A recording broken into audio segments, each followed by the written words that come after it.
कुटुंबात काय चाललं मला माहित नाही, तर पाहुणरावळी कुठून आणतो? सगळं राज्याच पाहुणा आहे.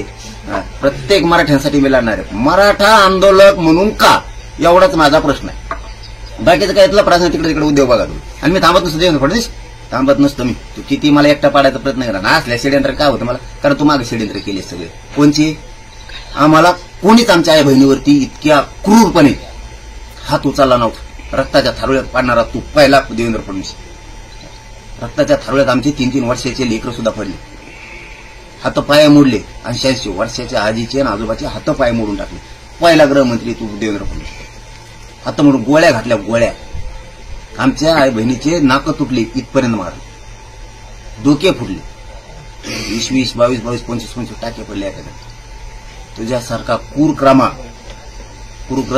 कृत्य करणारा आणखी मुख्यमंत्री लागला नाही देवेंद्र फडणवीस. आमच्या काळात आणखीन 30 साली.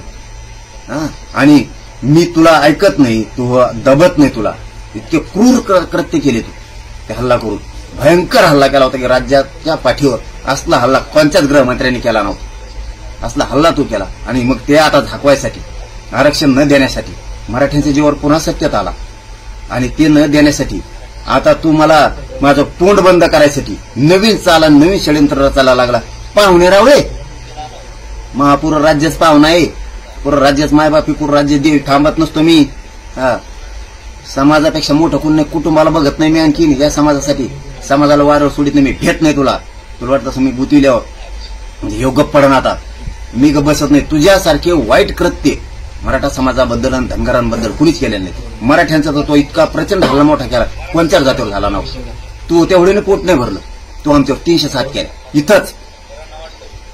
आमचे डोके फुटून, आमच्या डोके रक्ताळ्या आईमाईनी त्यांच्या रक्तात पडलेला असून आजही बाजार झोपून येत आमच्या आई. तुला लाज वाटत नाही तुम्हाला थोडी सुद्धा सरकार चालवताना आत्ताही?